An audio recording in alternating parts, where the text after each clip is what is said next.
केवल अयोध्या चलो। श्री भरत ने शत्रुघ्न से कहा, शत्रुघ्न तुम रथ को तैयार करो, मैं मामा से आज्ञा मांग के आता हूं। श्रीमान भरत अपने मामा युधाजीत के पास पहुंचे, कहा मामा मुझे आज्ञा दे दो, मैं आज ही अभी अयोध्या को जा रहा हूं। युधाजीत ने आज्ञा कर दिया भरत को, कहा भरत जाओ। श्रीमान भरत शत्रुघ्न जी के साथ रथ में सवार होकर के अयोध्या की ओर आ रहे हैं। मैं विशेष जिम्मेदारी के साथ कहता हूं, अगर आप प्रमाण न मांगो तो श्री भरत ने अगर भोजन कर लिया होगा तो नाना के यहां कर लिया होगा, लेकिन नाना के यहां भोजन करने के बाद श्री भरत को भोजन 14 साल तक मिला ही नहीं है। 14 साल तक भरत ने कुछ नहीं खाया है। क्या खाया है मैं बताऊंगा आपको। भरत रथ में सवार होकर के आ रहे हैं, 6 दिन आने में लग गए हैं भरत को।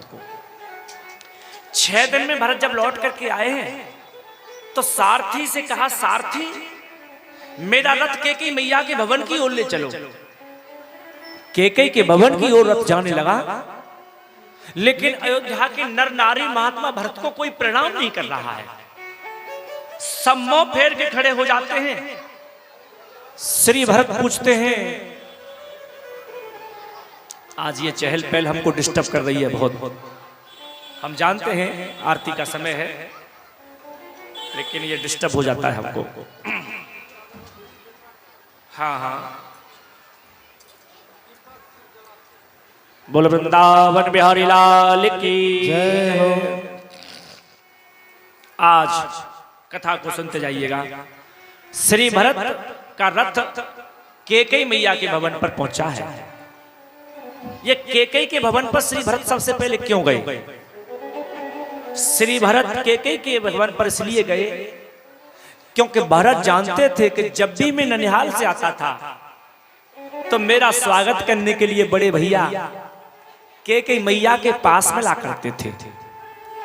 इसीलिए राम के दर्शन करने की वजह से श्री भरत और कैकेयी मैया के भवन पर पहुंचे।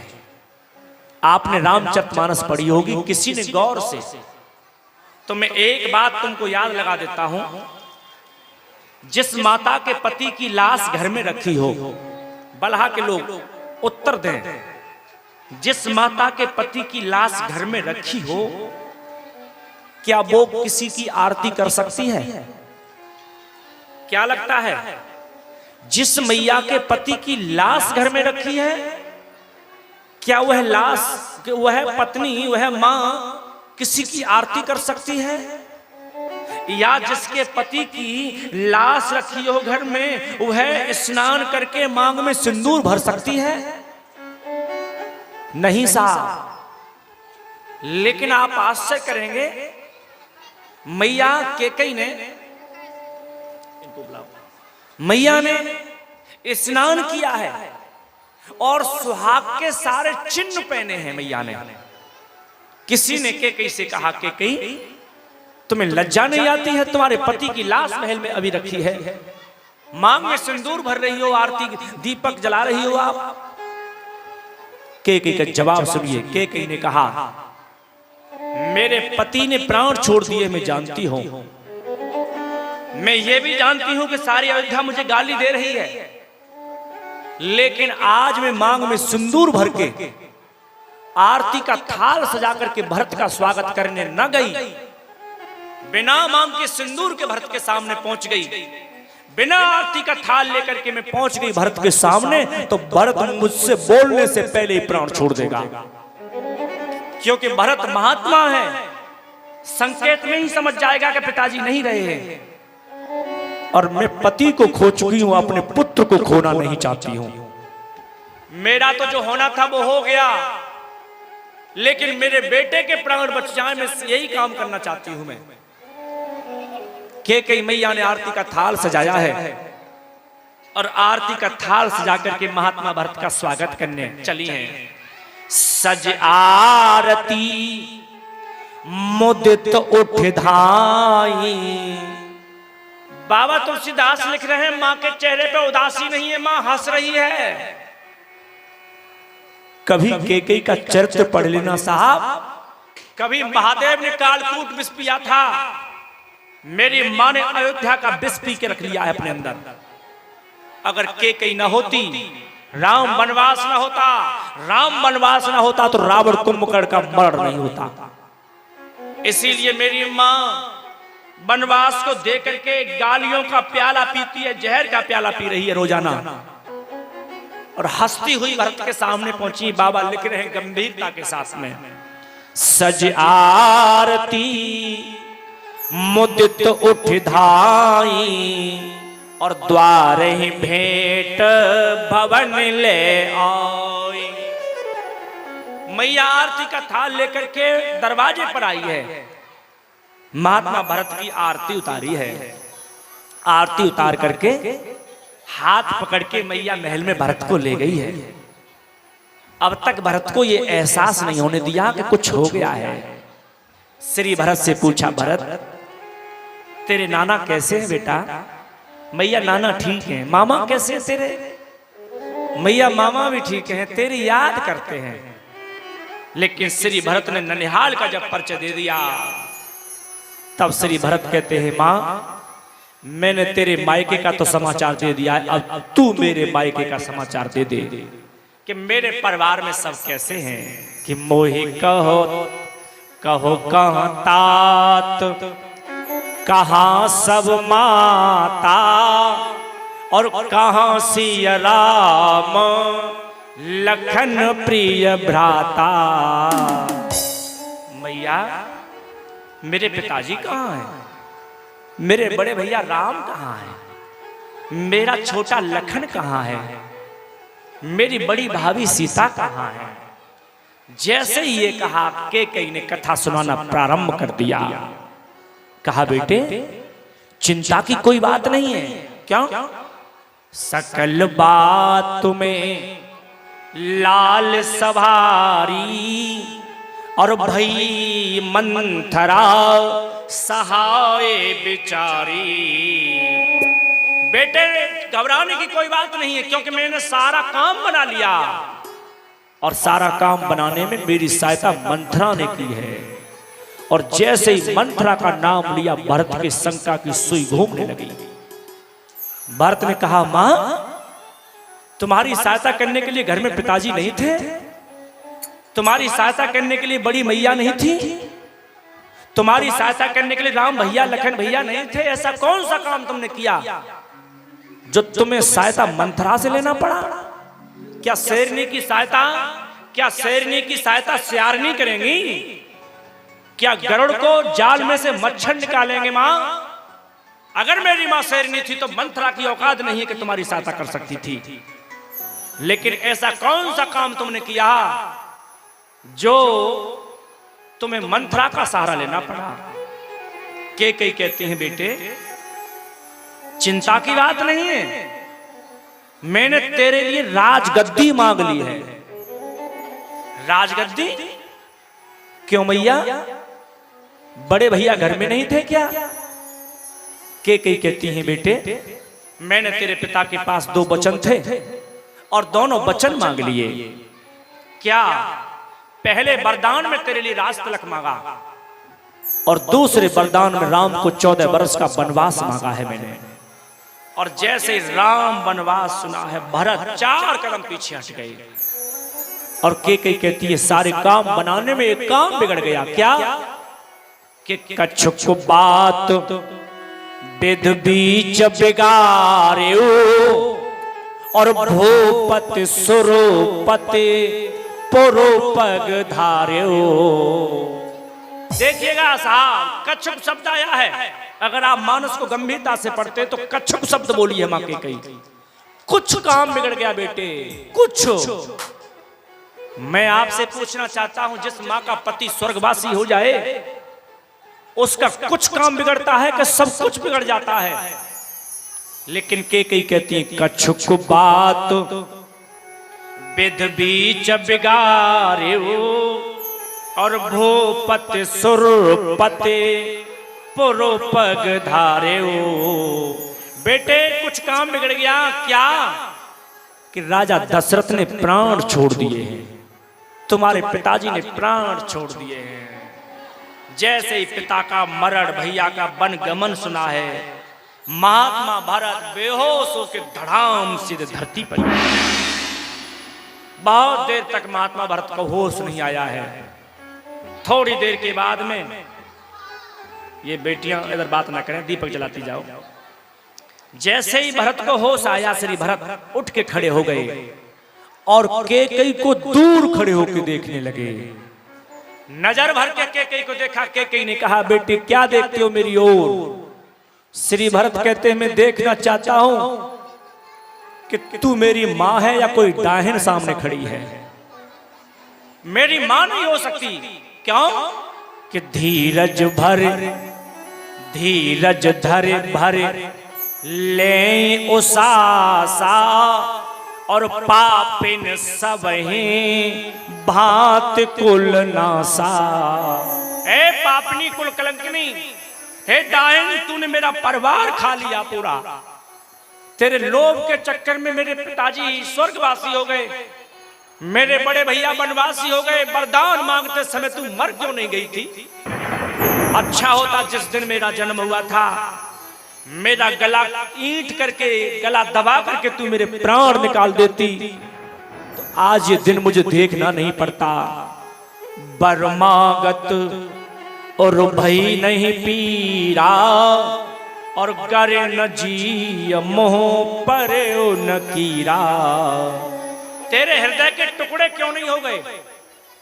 राम वनवास मांगते समय तेरी जीव कट के धरती पे क्यों नहीं गिर गई? तेरी जीव में कीड़े क्यों नहीं पड़ गए? और मां को अब शब्द श्री भरत कह रहे हैं, मैया आज मैं इतना ही कह रहा हूं, क्या आज के बाद तू मेरी मां नहीं और मैं तेरा बेटा नहीं, मेरा तेरा कोई संबंध नहीं है। क्यों? विधाता अच्छा करता कि अगर मुझे जन्म देता तो कौशल्या मैया की कोख से दे देता। मुझे पिताजी दशरथ मिले और बड़े भैया राम मिले, लेकिन कोख मुझे तुझे तेरी दी। आज तुझ में जननी तू जननी भई विद सन कछु न बसाए। भरत जी को अपनी नानी की याद आ गई। कैकेयी की नानी में एक कमी थी। सुनिए, वो कैकेयी के नाना नानी एक बार जंगल में बैठे हुए थे वृक्ष के नीचे, तो भरत के नाना को अचानक हंसी आ गई, बहुत तेज हंसे। तो भरत की नानी पूछती हैं, महाराज तुम हंस क्यों रहे हो? तो महाराज कहते हैं, रानी ये चीटा चीटी आपस में मजाक कर रहे हैं। दो चीटा चीटी वहां पर बात कर रहे थे और राजा कैकेयी को यह वरदान मिला हुआ था कि वो पशु पक्षी जीव जंतुओं की सबकी भाषा समझते थे। तो चीटा चीटी की बात सुन के वो हंसने लगे। तो रानी ने पूछा, महाराज ऐसा ये क्या कह रहे हैं जिनको सुन के आपको हंसी आ रही है, हमें भी बताओ। तो भरत के नाना कहते हैं, रानी मैं तुमको नहीं बता सकता, क्योंकि मुझे साथ में ये भी वचन मिला हुआ है कि अगर किसी पक्षी जीव की बात मैंने किसी और को बता दी तो मेरी मौत हो जाएगी, मैं मर जाऊंगा। तो भरत की नानी कहती है, तुम कल मरो तो अभी मर जाओ, लेकिन मुझे ये बता दो कि ये चीटा चीटी क्या बोल रहे हैं। इसी बात को याद करके महात्मा भरत कहते हैं, जननी तू जननी भई विद सन कछु न बसाए। जैसी मां तेरी कठोर हृदय की थी, वैसे तू कठोर हृदय की हो गई है। तेरी मां में तुझ में कोई अंतर नहीं है। श्री भरत रो करके कहने लगे, मां कि अपयश का भागी तुमने। भरत रो रहे मां से बोले, अपयश का भागी तुमने मुझको बना दिया, श्री राम की नजरों में मुझको गिरा दिया। अपयश का भारी तुमने मुझको बना दिया, श्री राम की नजर में मुझको गिरा दिया। अपयश का भागी तुमने मुझको बना दिया, श्री राम की नजर में मुझको गिरा दिया। अब अपयश का भारी तुमने मुझको बना दिया, श्री राम की नजर में मुझको गिरा दिया।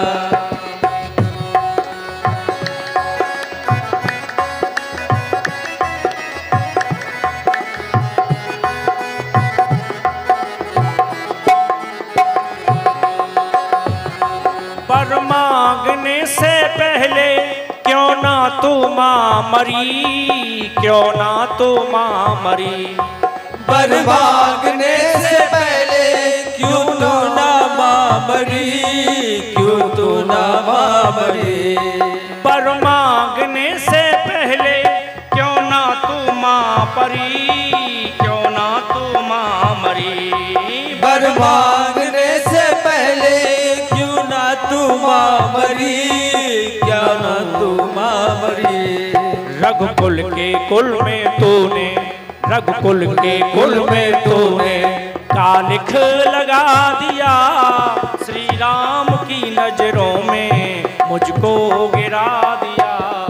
अपयश का भारी तुमने मुझको बना दिया, श्री राम की नजर में मुझको गिरा दिया।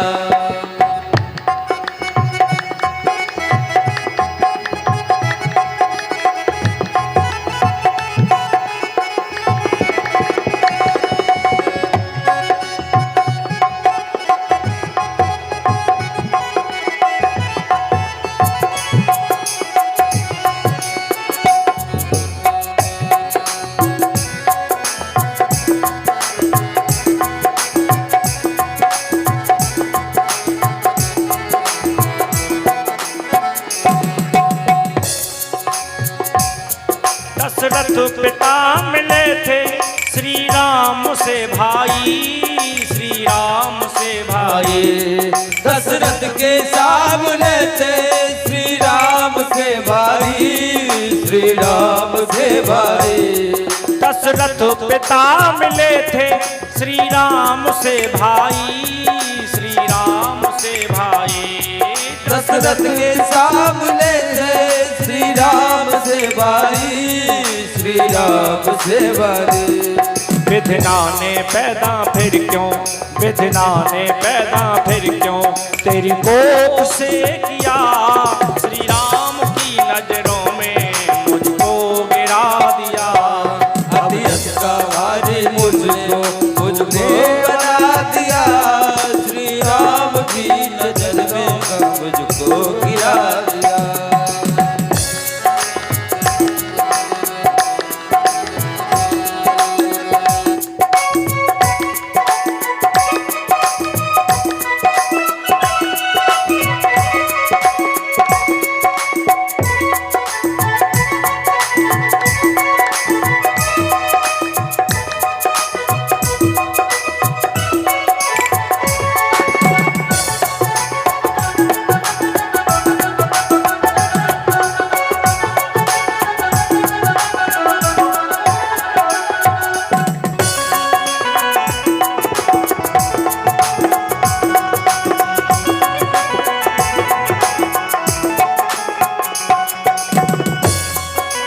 जाती जीव तेरी बर मांगते समय, बर मांगते समय।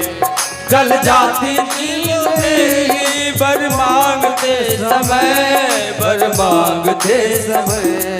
गल जाती जीव तेरी बर मांगते समय, बर मांगते समय।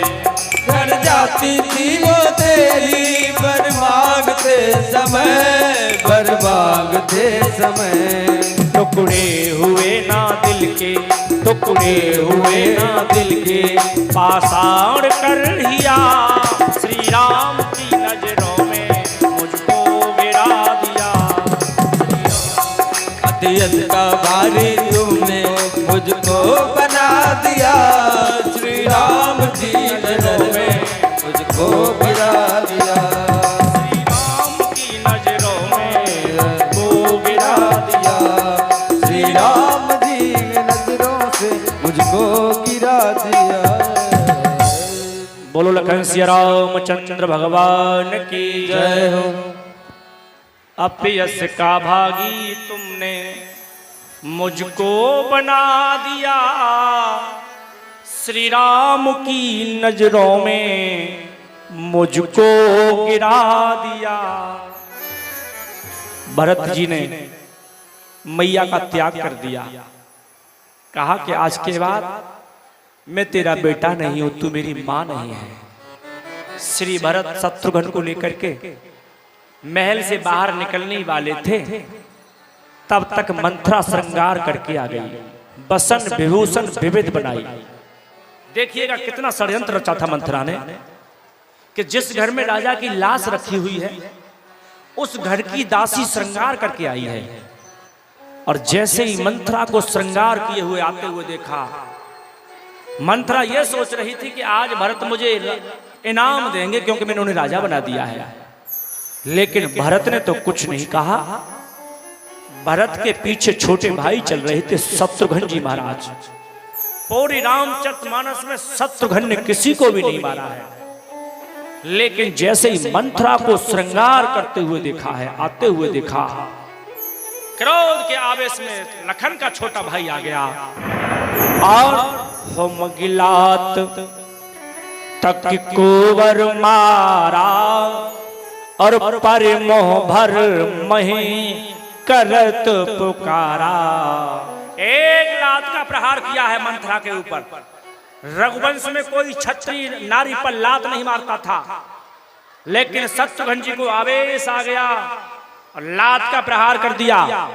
जैसे ही लात का प्रहार मंथरा पे हुआ, मंथरा धड़ाम से धरती पे गिर पड़ी। शत्रुघ्न जी ने मंथरा की चोटी पकड़ के इस तरह से घुमाना प्रारंभ कर दिया। भरत जी ने देखा ये मर जाएगी। महात्मा भरत कहते हैं शत्रुघ्न छोड़ दो, इसे छोड़ दो। क्यों?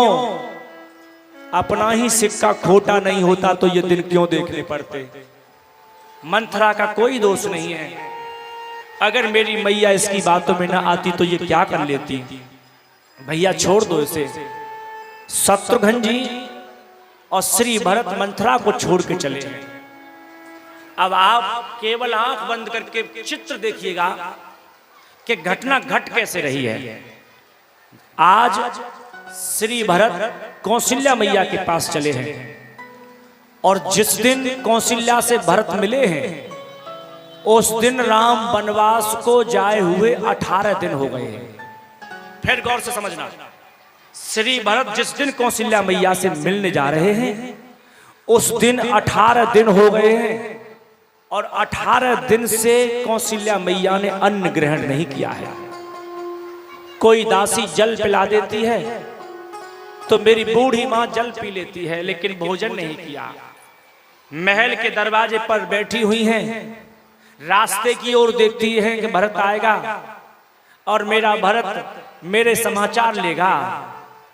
बाबा तुलसीदास जी ऐसा लगता है महात्मा भरत के पीछे ही चल रहे थे।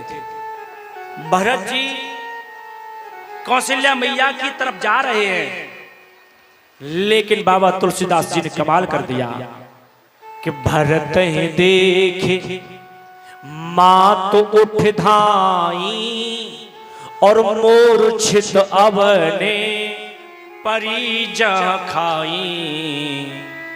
जैसे ही भरत को महल की ओर आते हुए दिखा, मैया महल की चौखट छोड़ करके भागी है। और कभी कल्पना करना, जिसने 18 दिन से अन्न न खाया हो, जिसके पति की लाश रखी हो, जिसका एक बेटा वनवासी हो गया हो, जिसकी बहू वनवासिनी हो गई हो और है मां भाग रही है। किसी ने बाबा से पूछा, बाबा तुमने इस उम्र में मैया को भगाया क्यों? जब महात्मा भरत आ रहे तो मैया से मिलने आ रहे थे, भगाया क्यों? लेकिन बाबा कहते हैं भागना मां की मजबूरी हो गई थी। क्यों? आप सब हमसे आज जानते हो, जब कोई दीपक बुझने वाला होता है, जब दीपक में तेल खत्म हो जाता है और दीपक बुझने वाला होता है, तो कभी उसकी लौ बढ़ती है और कभी उसकी लौ घटती है। कौशल्या जी ने भरत को आते हुए देखा, भरत के पैर लड़खड़ाने लगे। कौशल्या मैया को लगा कि कहीं मेरा भरत मेरे पास आते आते प्राण ही न छोड़ दे। तो मैया भरत को आवाज दे करके भरत कह करके मां भागी है, और 18 दिन से भोजन नहीं किया था, इसीलिए मैया बीच रास्ते में धड़ाम सीधे गिर पड़ी है। और जैसे ही कौशल्या मैया गिरी हैं, भरत ने दौड़ करके मैया के चरणों में पटक खा के भरत गिर गए हैं। पता नहीं पड़ता कौन किसको संभालेगा, लेकिन बाबा कहते हैं भरत जी मां के चरणों में गिरे हुए थे। मैया बैठ गई और मां ने भरत को खींच के अपनी गोद में बिठाया है। भरत रोए जा रहे थे। कौशल्या मैया ने भरत के आंसू पोंछे हैं और कहते हैं, भरत कहते हैं मैया मैया हाँ लाला, तुमसे एक बात पूछूं? पूछो बेटा। मेरे पिताजी कहाँ हैं? मेरे पिताजी के दर्शन करा दो। कौशल्या कहती है बेटा समय सबका आता है, लेकिन पिताजी के लिए रोना मत। क्यों मैया? क्योंकि तेरे पिताजी ने वो मृत्यु पाई है जो संसार में कभी किसी को मिलती है। मरते समय तेरे पिताजी ने तेरे भाई का याद किया था, राम राम बोला था। बेटे तेरे पिताजी जिए तो राम के लिए और मरे तो राम के लिए, इसीलिए बेटे पिताजी तो वृद्धावस्था में थे, रोना नहीं है पिता के लिए। मां ने ये नहीं कहा कि संकट आ गया है, बेटे रोने वाली बात नहीं है। श्री भरत ने कहा ठीक है मैया, लेकिन मुझे ये बता दो मेरे बड़े भैया राम कहाँ है? मेरा छोटा लखन कहाँ है? मेरी बड़ी भाभी कहाँ है? जैसे राम का नाम लिया है, कौशल्या मैया कहती है भरत सुनो बेटा, तुम्हारा भैया जितना महान है उतना तो महान कोई भी नहीं है। क्यों? कि पिताजी ने जैसे ही वचन दिया और तुम्हारे भैया ने पल की देरी नहीं लगाई, वन को चला गया। भरत कहते हैं मैया एक बात तुमसे पूछें? ये अगरबत्ती कम लगाते तो ठीक रहता, धुआं बहुत कर दिया है। दीपक जला दो, बेटियों से निवेदन करेंगे आप दीपक ही जला दो, केवल अगरबत्ती न जलाएं, क्योंकि धुआं डिस्टर्ब कर रहा है मुझे बहुत ज्यादा। आज श्री भरत से कौशल्या मैया कहती हैं भरत तू ये कहता है कि तुझे याद किया था वनवास जाते समय, बार बार मुड़ करके तेरा भैया मुझसे यही कहता था मैया मेरा भरत अभी छोटा है, मेरे भरत का ख्याल रखना, तेरी याद करके तेरा भैया गया है। श्री भरत कहते हैं मैया क्या तू मुझ पर भरोसा करती है? हाँ बेटा, तो मेरी बात सुन। अगर राम वनवास में जरा सी मेरी मति हो तो ब्राह्मण हत्यारे को जो पाप लगता है वो मुझे लग जाए। राम वनवास में जरा सी मेरी मति हो तो गो हत्यारे को जो पाप लगता है वो मुझे लग जाए। राम वनवास में अगर मेरी मति हो तो स्त्री हत्यारे को जो पाप लगता है वो मुझे लग जाए। राम वनवास में अगर मेरी मति हो तो बच्चे के हत्यारे को जो पाप लगता है वो मुझे लग जाए। राम वनवास में मेरी मति हो तो आग लगाने वाले को जो पाप लगता है वो मुझे लग जाए। जब पापों की संख्या जब भरत गिनने लगे हैं, एक पल को ऐसा लगा कि भरत बोलते बोलते धड़ाम सीधे गिर जाएंगे, प्राण छोड़ेंगे भरत। उसी समय कौशल्या मैया ने भरत के मुंह पर हाथ रखा, कहा भरत तुझे मेरी सौगंध है आगे मत बोलना। क्यों? मैंने राम की सौगंध कभी नहीं खाई है, लेकिन दोनों भुजा उठा के मैं राम की सौगंध खा के कह सकती हूं कि विदु विष चवे श्रवे आगी।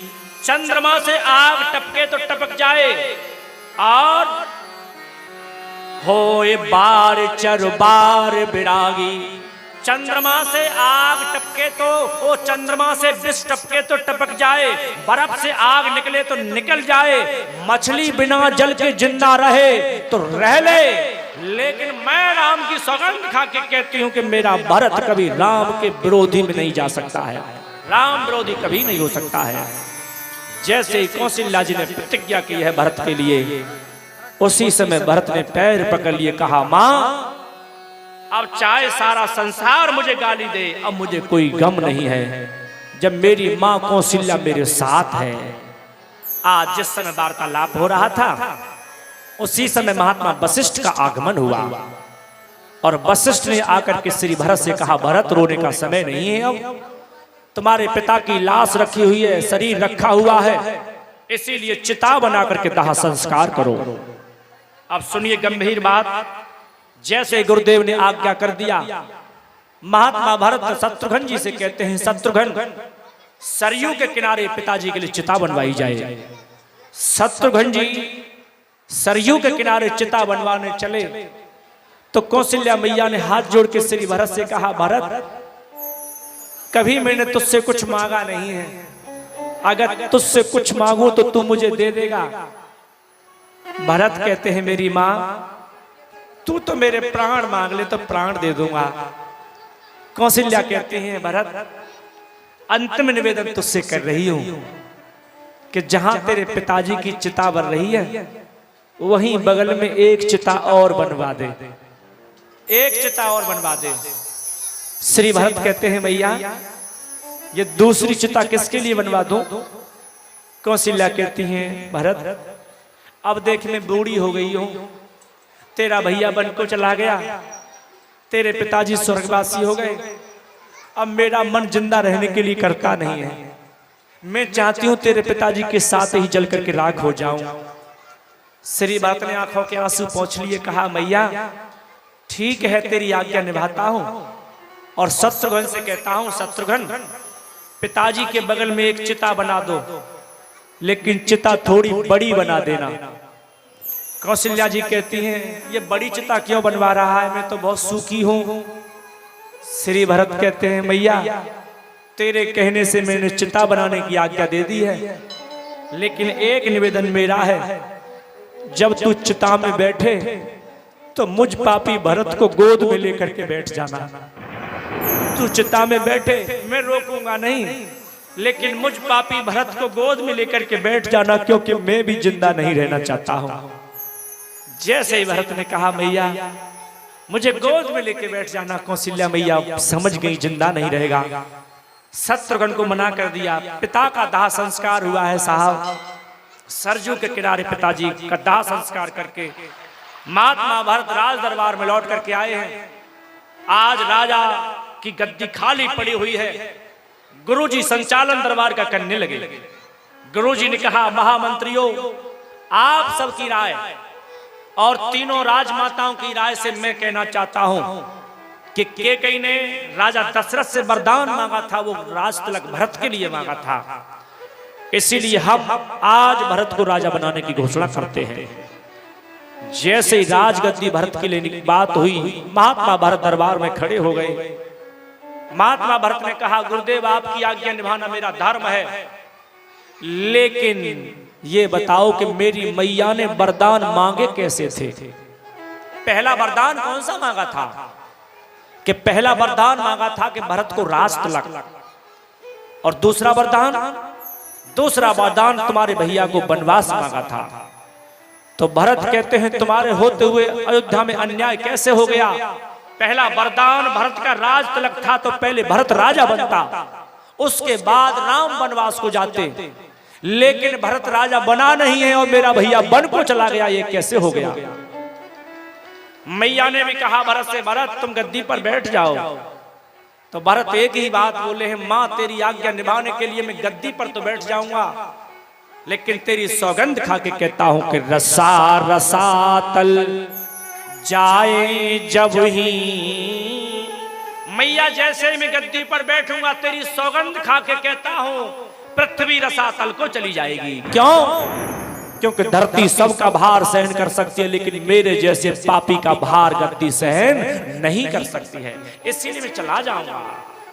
आज कौशल्या मैया ने पूछा, भरत तो तू क्या करना चाहता है, अपने मन की बता दे।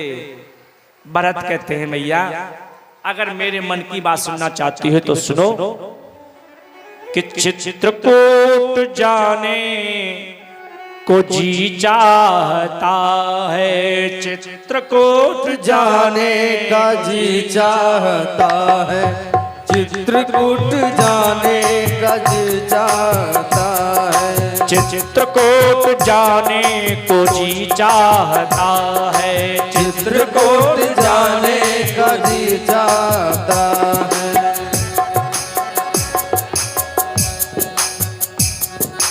चित्रकूट जाने को जी चाहता है, चित्रकूट जाने को जी चाहता है, राम में रम जाने को जी चाहता है, राम में रम जाने को जी चाहता है।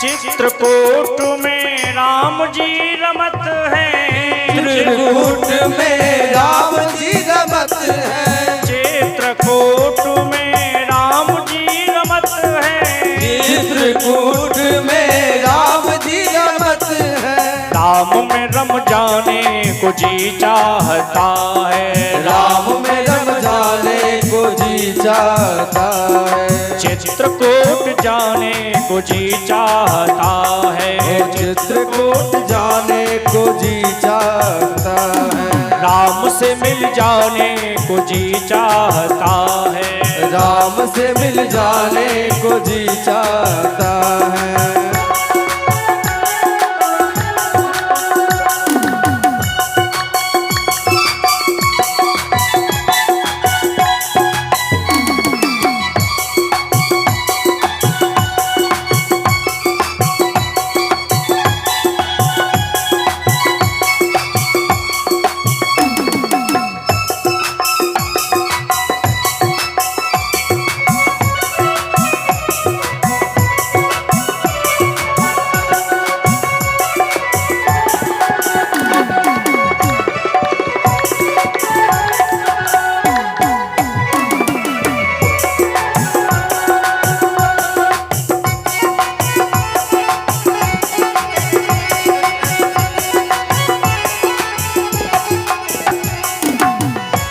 चित्रकूट में सीता जी विराजे, चित्रकूट में सीता जी विराजे, चित्रकूट में सीता जी विराजे, चित्रकूट में सीता जी विराजे, सिया दर्श पाने को जी चाहता है, सिया दर्श पाने को जी चाहता है, चित्रकूट जाने को जी चाहता है, चित्रकूट जाने को जी चाहता है।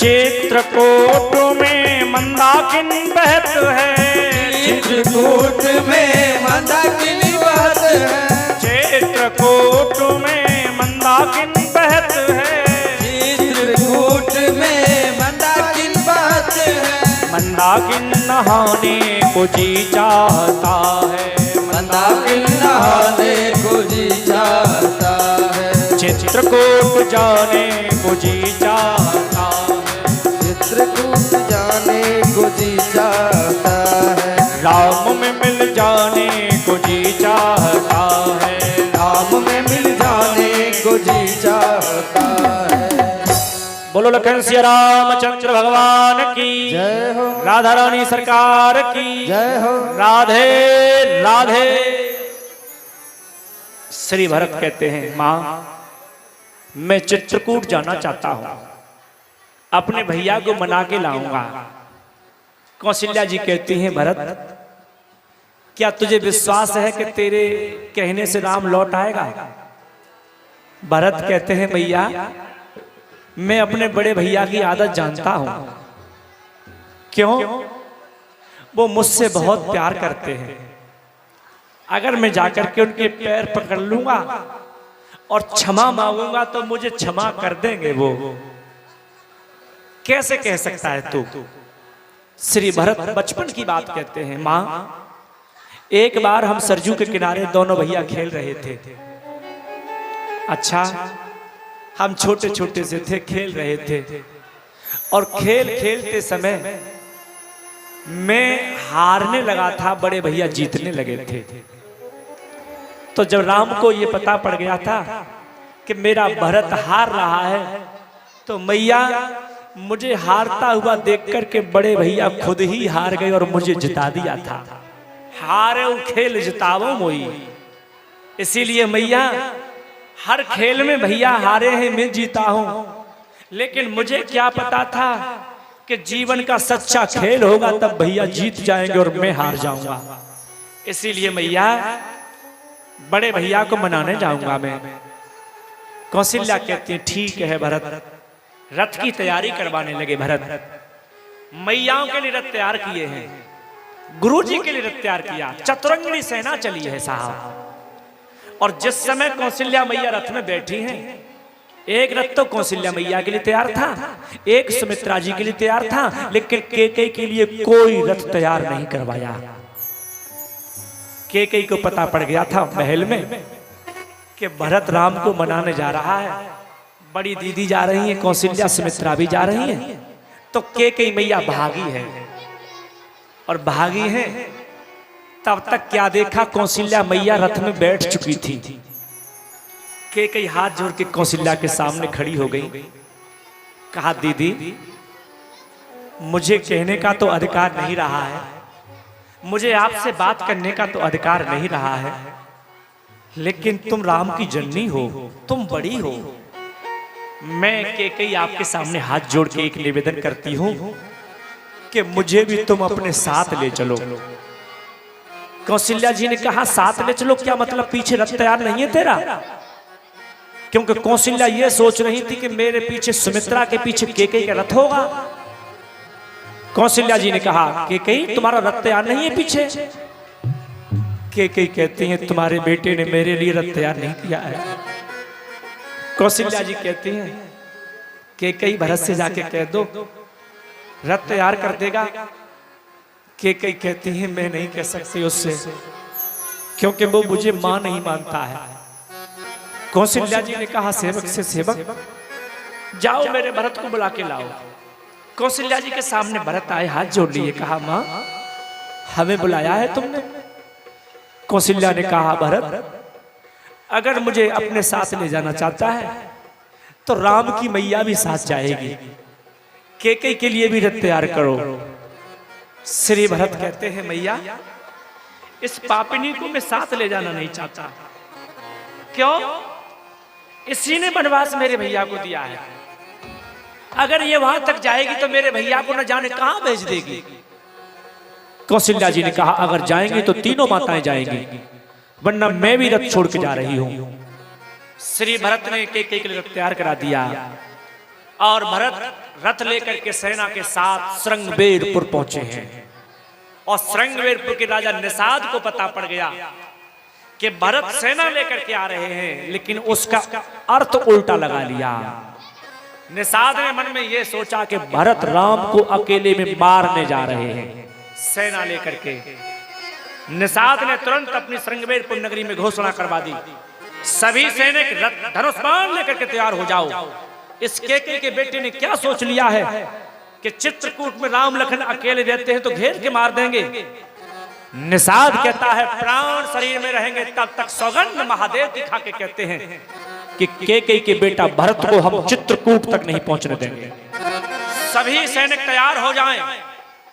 निषाद के कहने पर सभी निषाद सेना तैयार हो गई और भरत पर आक्रमण करने वाले ही थे। तभी पीछे से एक बच्चे ने छींक दिया और जैसे ही बच्चे ने छींका तो एक बुजुर्ग कहते हैं निषाद राज से, निषाद राज, महात्मा भरत को मारने से पहले एक बार जान तो लो कि वो राम को मारने जा रहे हैं या राम को मनाने जा रहे हैं। निषाद राज ने भरत की परीक्षा लेने के लिए 3 प्रकार की भेंट भेजी है। एक भेंट गई है फल की, एक भेंट गई है हीरे जवाहरात की और एक भेंट गई है मछलियों की। अगर पुष्प उन्होंने फल भेंट में ले लिए तो भरत के विचार अच्छे हैं, और अगर इन्होंने हीरे जवाहरात लिए तो ये राज सत्ता के लोभी हैं, और अगर इन्होंने मछली उपहार में ले ली तो हम जान जाएंगे कि ये राम को मारने ही जा रहे हैं। 3 भेंट लेकर के सेवक पहुंचा है भरत के सामने। भरत ने तीनों भेंटों को वापस कर दिया, कहा जाओ अपने राजा को दे देना। जब तीनों भेंटें लौट करके आई तब निषाद राज समझ गए कि महात्मा भरत राम को मारने नहीं राम को मनाने जा रहे हैं। जैसे ही भरत का रथ आगे चलते चलते निषाद के सामने पहुंचा है साहब, भरत ने गुरुजी से पूछा, गुरुजी ये सामने जो खड़े हैं धनुष बाण लेकर के कौन खड़े हैं? वशिष्ठ ने उत्तर दे दिया, इनको श्रृंगवेरपुर का राजा निषाद कहते हैं और तुम्हारे बड़े भैया के मित्र हैं। जैसे ही महात्मा भरत ने राम का मित्र समझा है, रथ से कूद पड़े हैं और निषाद राज के चरणों में गिरे हैं जाकर के। निषाद ने दौड़ करके भरत को गले से लगाया। ऐसा लगता है महात्मा भरत को जैसे राम ही मिल गए हों। भैया बाबा तुलसीदास लिखते हैं, जिस समय श्रृंगवेरपुर के राजा निषाद ने भरत को गले लगाया है, उतनी देर के लिए निषाद राज के शरीर ने काम करना बंद कर दिया था। निषाद राज खड़े के खड़े रह गए। भरत ने पकड़ के हिलाया है, निषाद राज कुछ तो बोलो। निषाद राज रो पड़े हैं। कहा भरत बोला नहीं जाता है हम पर। क्यों? भाई तो संसार में बहुत हो जाएंगे लेकिन आपके जैसा भाई कोई दूसरा नहीं होगा। मैं तुम पर गलत विचार लगा चुका था। भरत कहते हैं वो सब छोड़ो, ये बताओ कि मेरे भैया तुम्हारे यहाँ पर एक रात रुके थे तो कहाँ रुके थे ये बताओ। मेरे भैया कहाँ लेटे थे रात को? महात्मा भरत को निषाद राज उस जगह ले गए हैं जहां सीताराम जी रात को लेटे थे। सीता जी जो साड़ी पहनती थी उस साड़ी के पल्लू में इस साइड में सोने के रुनके लगे रहते थे। मेरी माँ कोई सामान तो थी नहीं, तो मेरी मैया जो साड़ी पहन के गई थी वनवास में वो सोने के रुनके लगे थे। तो जिस जगह वो चटाई पर लेटी हैं वहां चटाई पर जब भरत पछाड़ खा के गिरे हैं तो सोने के 24 बिंदु वहां पर मिले हैं भरत को। कनक बिंदु दुई चारक देखे, 24 कनक बिंदु देखे हैं, 24 रुनके भरत को मिले हैं। सिर पे रख करके भरत नाचने लगे हैं। निषाद राज कहते हैं भरत ऐसा क्या मिल गया जब नाच रहे हो? भरत कहते हैं देखो ना मेरी भाभी के कनक बिंदु मुझे मिले हैं। और उत्तर देते देते महात्मा भरत फपक फपक के फिर रोने लगे। कौशल्या मैया पूछती हैं भरत रोता क्यों है? ये तेरी भाभी के रुनके हैं तो खुश होने की चीज है तुझे। भरत कहते हैं माँ रोना इस बात का है कि रुनकों को तुम एक नजर से तो देखो, ये रुनकों का भी चमक फीकी पड़ गई है मेरी भाभी के वियोग में। महात्मा भरत श्रृंगवेरपुर के राजा से मिले निषाद राज से, और निषाद राज से महात्मा भरत ने पूछा है निषाद राज ये बताओ जब रात को मेरे बड़े भैया तुम्हारे पास रुके थे तो क्या मुझे याद किया था? निषाद राज कहते हैं याद किया था। सारी रात एक ही कथा कहते रहे थे मुझसे, निषाद मेरा भरत ऐसा है, मेरा भरत ऐसा है। निषाद राज कहते हैं भरत तुम गिलानी न करो, मैं राम का मित्र वचन देता हूं कि तुम्हें बड़े भैया राम गले से लगा लेंगे। जैसे ही निषाद राज ने कहा, भरत कहते हैं ठीक है अब चलना चाहिए। भरत आगे आगे चलने लगे, लेकिन निषाद ने कहा, भरत यहां से तुम्हारे बड़े भैया रथ में नहीं गए थे, पैदल गए थे। और जैसे ही बड़े भाई का पैदल का समाचार सुना, महात्मा भरत ने बिल्कुल रथ त्याग दिया, खड़ाऊ त्याग दी हैं। और भरत इतना कह चुके हैं, निषाद राज सिर भर जाऊं उचित असुमोरा, और सब ते सेवक धर्म कठोरा। मेरे बड़े भैया जहां पैदल चल के गए हैं, सेवक का धर्म है कि सिर के भर चल के जाए, लेकिन यह संभव नहीं हो सकता, इसीलिए मैं नंगे पैर जाऊंगा। भरत कभी धरती पर नंगे पैर चले नहीं थे। और हम आपको एक घटना बता देते हैं। जिस समय राम वन को जा रहे थे, तो राम के पैर में एक कांटा लग गया था, और कांटा इतना भयंकर लगा था कि तलवे से निकल के ऊपर निकल आया था।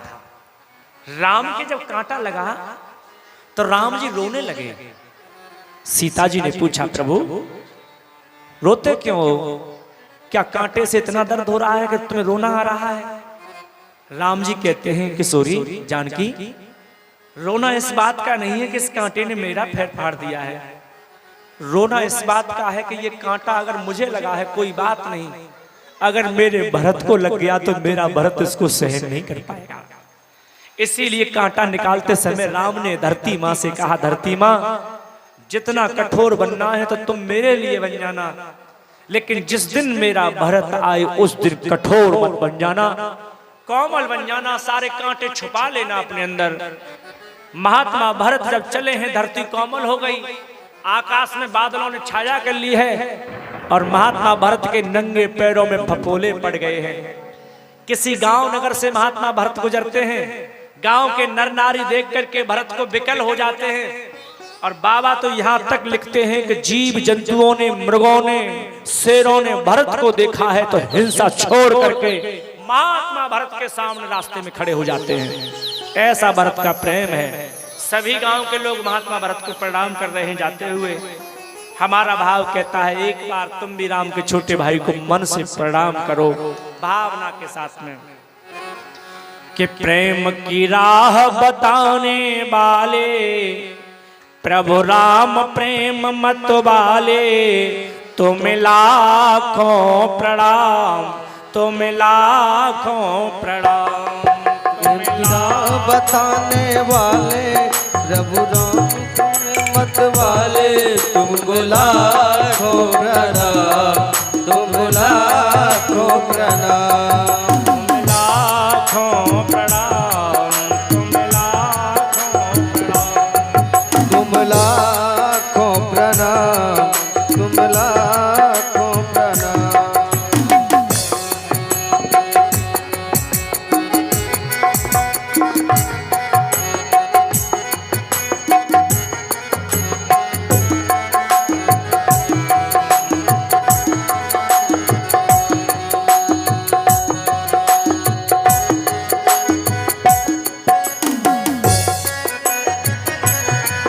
प्रभु राम चरण अनुरागी, बन करके चला बैरागी। प्रभु राम चरण अनुरागी, बन करके चला बैरागी। प्रभु राम चरण अनुरागी, बन करके चला बैरागी। प्रभु राम चरण अनुरागी, बन करके चला बैरागी। सबको ठुकराने वाले, सबको ठुकराने वाले, तुम्हें लाखों प्रणाम, तुम्हें लाखों प्रणाम, ओ तुम्हें लाखों प्रणाम, तुम्हें लाखों प्रणाम। प्रेम की राह बताने वाले, प्रेम की राह बताने वाले, प्रभु राम प्रेम मत वाले, प्रभु राम प्रेम मत वाले, तुम्हें लाखों प्रणाम, तुम्हें लाखों प्रणाम, लाखों प्रणाम।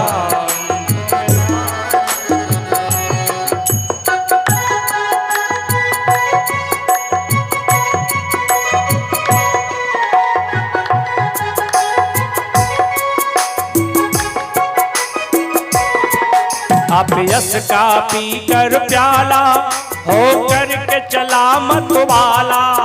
अब यश का पीकर प्याला हो के चला मत वाला। आप यश का पी कर प्याला हो करके चला मत वाला। अब यश कर पीकर प्याला हो करके चला मत वाला।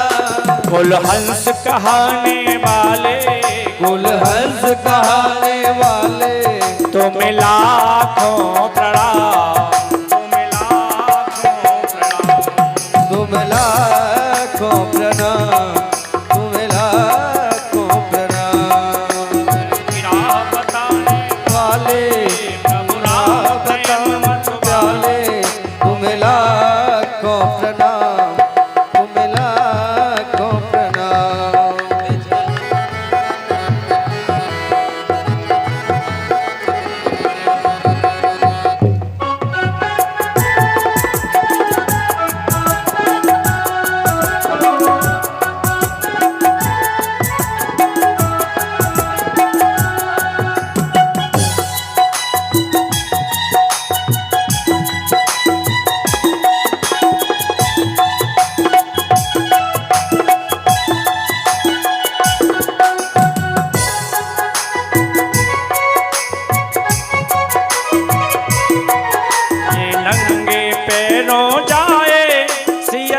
को हृदय बसाए। ये नंगे पैरों जाए श्री राम को हृदय बसाए। ये नंगे ही पैरों जाए सिया राम को हृदय बसाए। ये नंगे पैर ही जाए सिया राम को हृदय बसाए। प्रेम की धार बहाने वाले, प्रेम की धार बहाने वाले तुम्हें लाखों प्रणाम, तुम्हें लाखों प्रणाम। तुम्हें लाखों प्रणाम, तुम्हें लाखों प्रणाम।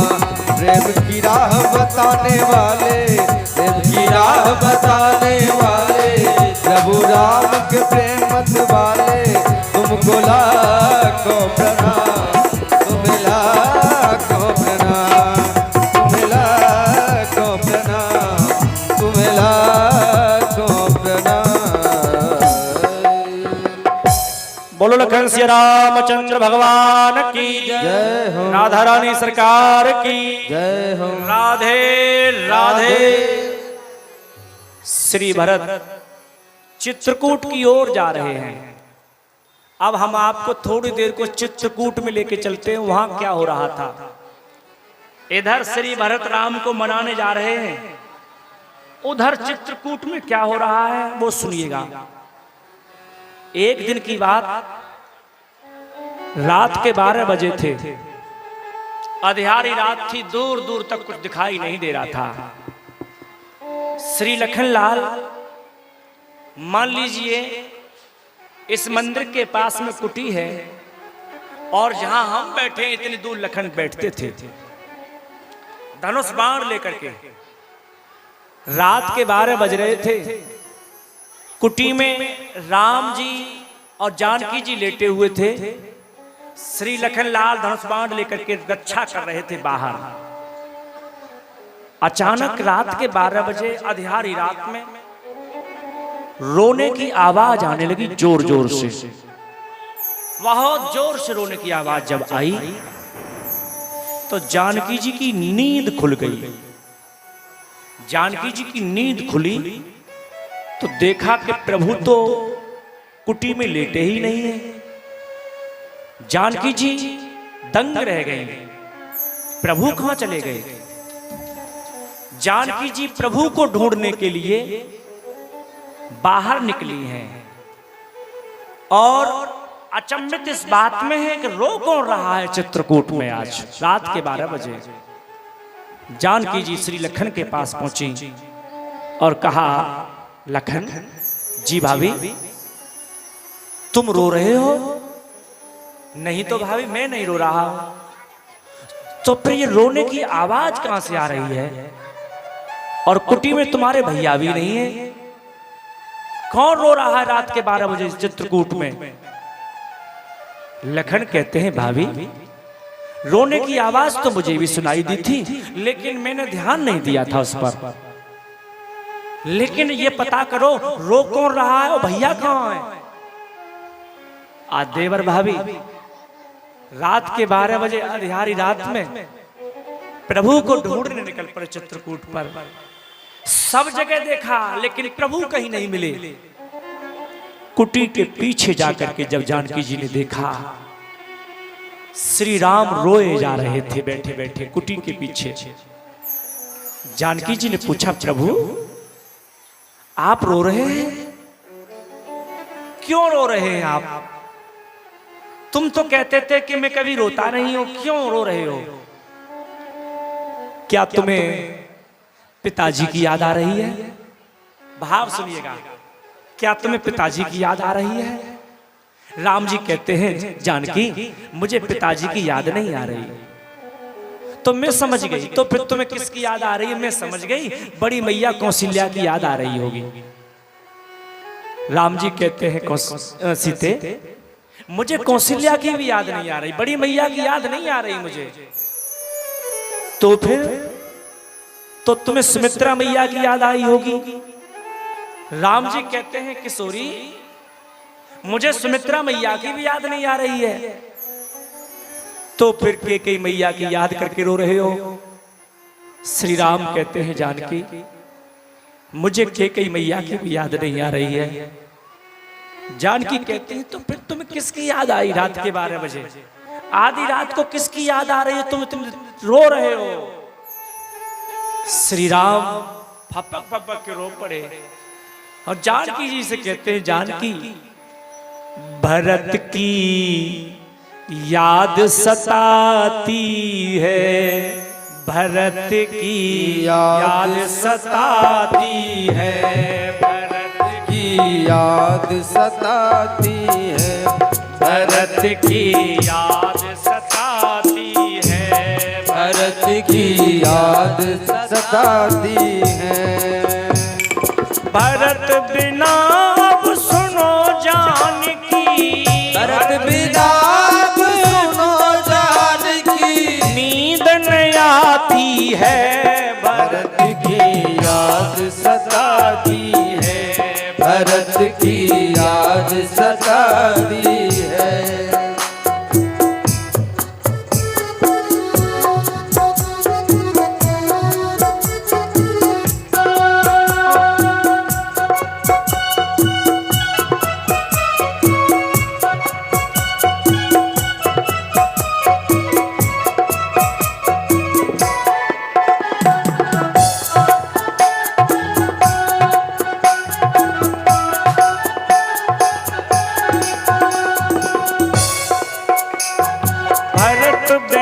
मेरे प्राण हैं व्याकुल, सोच करें दिन रात जानकी, सोच करे दिन रात जानकी, सोच करे दिन रात। रहेगा कैसे बिना हमारे, समझ न आए बात जानकी, समझ सके बात जानकी, समझ सके ना बात।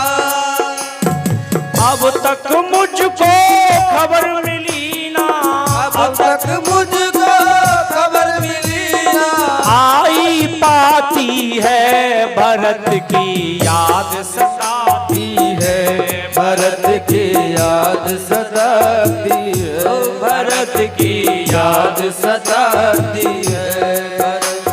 भरत बिना अब सुनो जानकी, भरत बिना अब सुनो जानकी, नींद नहीं आती है, भरत की याद सताती है, भरत की याद सताती।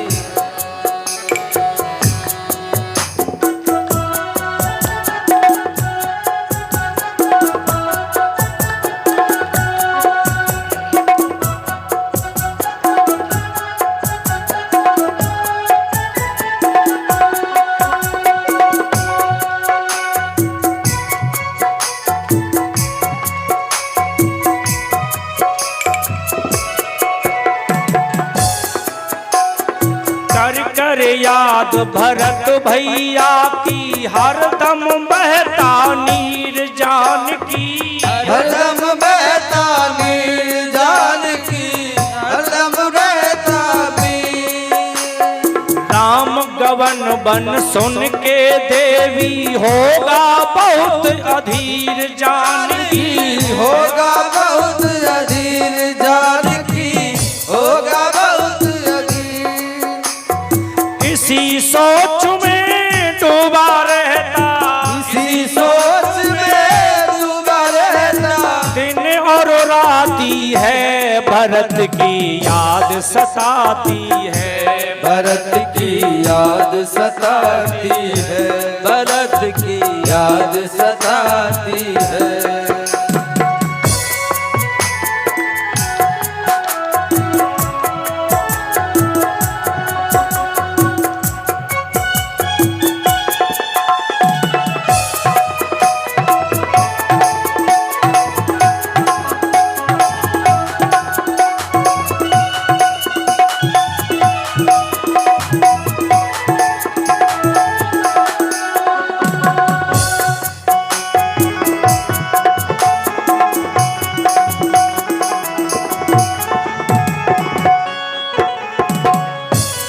समान हुआ ना होगा जग में दूजा भ्रात जानकी।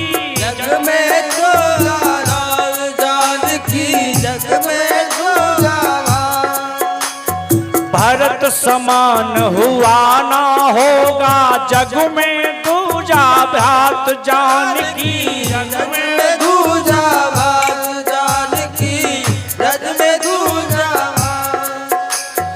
हम दोनों हैं एक आत्मा, दो है देवी गात जानकी। दो है मेरी गात जानकी, दो है मेरी गात। कहे सनातन भरत बिना अब, कहे सनातन भरत बिना अब। कोई न सुहाती है भरत की याद सताती है, भरत की याद सताती है, भरत की याद सताती है। ओ भरत बिना सुन जानकी, भरत बिना सुनो जानकी। नींद ना आती है, भरत की याद सताती है, भरत की याद सताती है, भरत की याद सताती है। बोलो लखन श्री रामचंद्र भगवान की जय हो। सूक्ष्म में आप सुन लीजिए श्री भरत और राम का मिलन, क्योंकि विस्तार से तो राम जी भी नहीं बोल पाएंगे। महात्मा भरत नंगे पैर चले जा रहे थे और चलते चलते प्रयागराज पहुंचे हैं। प्रयागराज में महात्मा भरत का वो भारद्वाज का आश्रम था। भारद्वाज के श्री भरत ने पैर छुए हैं और भारद्वाज से इतना ही कहा है, मुनिराज हमें ये बता दो, क्या मेरे भैया मुझे अपना लेंगे? महात्मा भारद्वाज कहते हैं, श्री भरत हमें पूरा भरोसा है, तुम राम के सामने जाओगे तुम्हें राम गले से लगा लेंगे। लेकिन भरत प्रयागराज में तुम आए हो तो त्रिवेणी में स्नान कर लो। श्री भरत जी त्रिवेणी में स्नान करने गए तो भारद्वाज जी ने कहा, स्नान करते समय कुछ मांग भी लेना त्रिवेणी से, त्रिवेणी कुछ देती है। हम एक बहुत गंभीर बात कह रहे हैं बलहा के निवासियों से आज की कथा में। भागवत के अंदर प्रकृति बोली है और रामचरितमानस के अंदर भी प्रकृति बोली है। कभी प्रकृति बोलती नहीं है, लेकिन महात्मा भरत को देख करके त्रिवेणी बोल गई है और त्रिवेणी में से आवाज निकली है, सुनो भरत तुम सब विद साधु और राम चरण अनुराग अगाधो। राम चरण अनुराग अगाधो। गंगा यमुना सरस्वती तीनों एक साथ बोल पड़ी हैं, भरत सुनो, तुम्हारे समान राम का न तो कोई भक्त कभी हुआ और न कभी भविष्य में होगा। अगाध कहते हैं उसको जिसकी गहराई नापी न जाए। त्रिवेणी कहती है मानो भरत कभी सागर की गहराई नापी जाए तो नापी जाएगी, लेकिन भरत तुम्हारे राम के प्रेम की गहराई कितनी ये कोई नाप नहीं पाएगा। जब त्रिवेणी बोल पड़ी है तो भरत ने कहा, अगर त्रिवेणी मां मुझ पर प्रसन्न हो तो मैं एक ही वरदान मांग रहा हूं। क्या? सीताराम। और आप सब लोगों से निवेदन करता हूं मैं, कभी प्रभु के मंदिर में जाओ, कभी प्रभु के सामने जाओ तो तुम सब भी इस चौपाई को गाना कि सीताराम चरण रत मोरे अनुदिन बढ़े अनुग्रह तोरे, अनुदिन बढ़े अनुग्रह तोरे। अच्छा, एक बात आपसे पूछते हैं, कथा तो हम कह ही रहे हैं।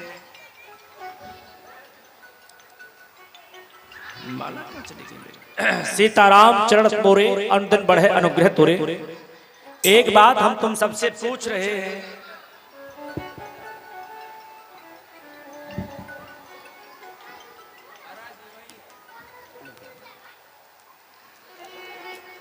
सुनिएगा।